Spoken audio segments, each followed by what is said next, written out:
Detective Jarrette with the Elmhurst Police Department. I've been asked to talk about internet safety today, especially because most kids are stuck at home and they're starting to use the internet to communicate with each other and see what's going on in the outside world. I normally give this presentation to parents and about 5th grade students, 10 to 13 years of age. To introduce myself, I've been an Elmhurst police officer since 2012. Currently, I'm temporarily assigned to the detective unit. I've been an Explorer advisor, crisis negotiator, a DARE officer, juvenile officer, evidence technician, and a field training officer. An overview of what we'll talk about today. We'll talk about the avenues of social media and how kids are using them to communicate with each other. Communication and responsible technology use. We'll define internet crimes, and we'll talk about ways to report them. We'll also talk about ways to take screen captures and find user IDs. And finally, just some additional concerns. So, to start off, I always ask the audience, what applications do they know about? Some people get about 50% of them correct. If you have a question about which ones are up here, I'll go through them now. Starting in the top left-hand corner is Facebook Messenger, YouTube, Snapchat, Google Hangouts, Instagram, Discord, Live.me, and in the lower row, Twitter, Uvu, TikTok, Kick Messenger, House Party, and then the last two are video games that people forget you can chat in, Fortnite and Minecraft. It seems right now the most popular chat applications are Instagram and TikTok. House Party has become pretty active since a lot of people are using it to communicate and have a fun time with each other. So let's talk about some communication styles in your home. What ways do you communicate with each other? Does it look like this? Yelling? I'm not ashamed to admit, I've got 4 boys at home and sometimes there's a little yelling that goes on. Or is it more like this? In the morning, a parent's on their phone while a kid's trying to ask questions. Or something more like this. After a hard night, dad and son are together drinking. I think we can all agree that this is probably what we should strive for. An open communication where each person is listening and paying attention to each other. So responsible technology use. Phones and the internet are very useful tools, but when used appropriately. Of course, we use them for taking pictures, navigating, communicating with each other, and research. But the question I always pose to parents and kids alike, are Google, Alexa, or Siri's answers really better than a parent's? Do you want your child going to those locations to find out about life? And when are kids usually up to no good? Of course, when parents aren't around. Overnight is usually the big offender here because some parents forget to take their kids' phones away at night. That's where my little joke comes in here. That's no nightlight in your kid's room. So privacy for children. You have to remember that really there's no such thing. As a parent, you own the home and all things within it. It's your job to maintain that. Now some parents will tell me, but it's okay, Officer Jarrette. My kids, they tell me everything. Well, just remember back to when you were a kid. Did you always tell your parents everything? And kids that are listening, sometimes we make mistakes, right? Have you always told your parents everything? The thing I pose to parents is, are you a friend or a mentor? Are you someone that's there to listen to the good times and joke with your child, or are you there to guide them? Kids, who has your best interest at heart? Is it your friend down the street, the person you're chatting online with, or is it your parent who's here again to guide you through this world? Now, children in social media.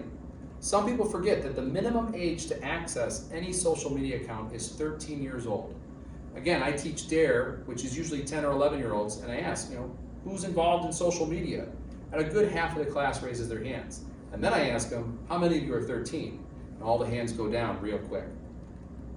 Another thing that kids will commonly do is they'll use the year 2000 as their birth year. It's kind of hard to subtract 13 from 2020. So it's a lot easier just to click 2000. But the problem with that is that if you put 2000 as your birth year, you're 20 years old now. The questions that we should ask ourselves and our families is, why do we use social media? What do we actually gain from using it? And by extension, what do kids need social media for? Do they really need to connect with their friend that they see at school? In this strange time, it might be a little bit more useful. But really, who benefits from social media use? Because you don't want to forget that social media use is collecting information about you at all times. So, how do we talk about social media? We want to do it together as a family. Spend time together while your child is actually using the applications. And the same with you. You can teach your child a lot by showing them the right way to use it. Also, have an open forum where all questions are welcome. Go through messages and chats together. Understand who your child is talking to and where they're talking to them at and what ways that they're doing it. Ask about all the contacts that are in your child's phone. The question that I now pose is this a predator online? How about this picture? At this point, almost everybody raises their hand. Absolutely, that's a child predator. How about this one? Any one of these could be an online predator, because don't forget, when you're online, you're anonymous, and this is where problems occur. Now, as my last joke, this is an online predator, but only because it's a cat. Who should kids be allowed to talk to? Well, we want to trust them, but we should verify the information.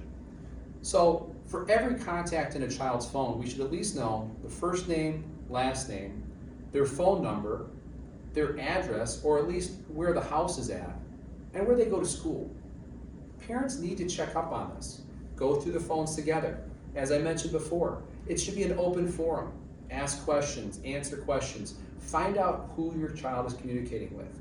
If they don't know these basic pieces of information, we can't be sure who that person really is. We have to watch out for the liars. And we want to find the happy medium. Children need mentors when it comes to technology. We should not have children making up their own path. Phones have a place and a time. Hopefully your dinner table doesn't look like this, where instead of everybody communicating with each other, they're just looking at their phones. We also can use parental controls, but don't forget, they're only as good as a parent's ability to set them up. Too many times have I heard of parents who said, I thought I set it up appropriately, but their child has still had access to negative material. I've posted 2 links here that relate to Apple phones and Android phones, and we'll post the links later as well. What I propose now is to give your child a golden ticket. And what that means is we're noting that trust and understanding are incredibly important. And together, you guys should talk about having a golden ticket, where kids can ask for help at any time, and they have an exit plan. So for instance, if a child is in a situation that they realize they're over their head, they should be able to A, call and know that a parent is there to help them out, and B, maybe even have an exit plan, such as calling or texting and saying, how's grandma doing? When your parents and you know full well that grandma's fine.